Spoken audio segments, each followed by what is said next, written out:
उत्तर प्रदेश के कई जिलों में आई लव मोहम्मद को लेकर उपजे विवाद और उसके बाद हुए उग्र प्रदर्शनों के बीच मुख्यमंत्री योगी आदित्यनाथ ने कानून व्यवस्था बनाए रखने को लेकर बेहद सख्त रुख अपनाया है। कानपुर, उन्नाव, मुरादाबाद, बरेली, मऊ सहित कई जिलों में मुस्लिम समुदाय की ओर से आक्रोशपूर्ण प्रदर्शन और भड़काऊ नारों पर मुख्यमंत्री ने गहरी नाराजगी जताते हुए पुलिस अधिकारियों को स्पष्ट निर्देश दिए हैं कि उपद्रवियों के खिलाफ बिना किसी देरी के निर्णायक और कठोर कार्रवाई की जाए।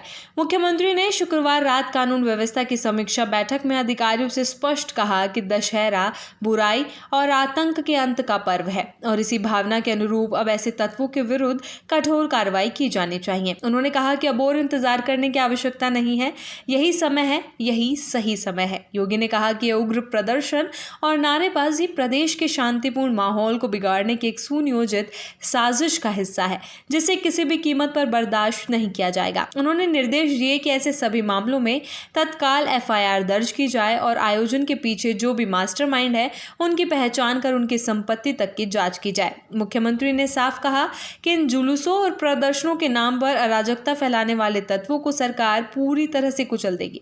समीक्षा बैठक के दौरान मेरठ और संभल जिलों में हाल ही में हुई एसिड अटैक की घटनाओं पर भी मुख्यमंत्री ने गंभीर चिंता जताई। इसके अलावा छेड़खानी और चेन स्नैचिंग की घटनाओं पर भी मुख्यमंत्री ने नाराजगी प्रकट की।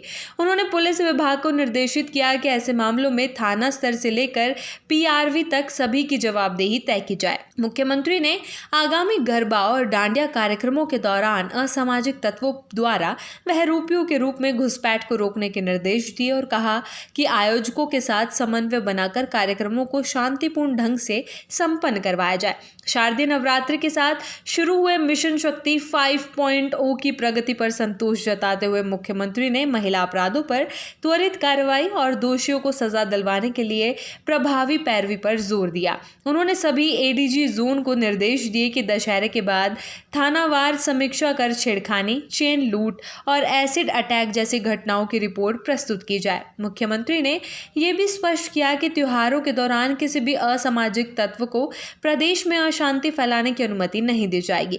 उन्होंने पुलिस को निर्देश दिए कि सोशल मीडिया की निगरानी कड़ी की जाए, वीडियो फुटेज की जांच की जाए और एक एक उपद्रवी को चिन्हित कर उसके खिलाफ कठोरतम कार्रवाई की जाए। उन्होंने अपराधियों के विरुद्ध राज्य सरकार की जीरो टॉलरेंस नीति को फिर से दोहराया और कहा कि हर नागरिक की सुरक्षा सरकार की सर्वोच्च प्राथमिकता है। समीक्षा बैठक में मुख्यमंत्री ने सिद्धार्थनगर, महाराजगंज, बस्ती और प्रयागराज जैसे जिलों में ड्रोन के माध्यम से रेकी और चोरी की अफवाहों को गंभीरता से लेते हुए पुलिस अधिकारियों को सतर्क रहने के निर्देश दिए। उन्होंने कहा कि अफवाह फैलाने वालों को चिन्हित कर तत्काल गिरफ्तारी की जाए और पुलिस द्वारा लगातार गश्त की जाए। इसके अतिरिक्त चौकीदारों की सक्रियता बढ़ाने पर भी बल दिया गया, जिससे असत्य और भ्रामक सूचनाओं से जनता आतंकित ना हो। इंटरनेट मीडिया पर भ्रामक सूचनाओं की रोकथाम के लिए भी लगातार निगरानी रखने के निर्देश दिए हैं।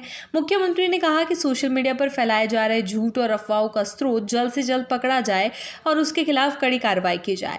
इसके अलावा मुख्यमंत्री योगी ने गो तस्करी के मामलों में भी कड़ी कार्रवाई के निर्देश दिए हैं। उन्होंने कहा कि सभी एसपी औचक निरीक्षण कर ये सुनिश्चित करें कि बूचड़खाने केवल निर्धारित मानकों के अनुरूप ही संचालित हो। किसी भी अवैध गतिविधि की सूचना पर तत्काल प्रभावी कार्रवाई होनी चाहिए। मुख्यमंत्री ने यह भी कहा कि स्थानीय स्तर पर शांति व्यवस्था बनाए रखने के लिए दुर्गा पूजा समितियों के साथ निरंतर संवाद किया जाए, प्रतिमाओं की ऊंचाई निर्धारित सीमा से अधिक ना हो और नदी में जल स्तर अधिक होने की स्थिति में विसर्जन के लिए वैकल्पिक व्यवस्था की जाए। साथ ही रावण दहन जैसे बड़े आयोजनों में भी सुरक्षा मानकों का पूरी तरह पालन सुनिश्चित किया जाए।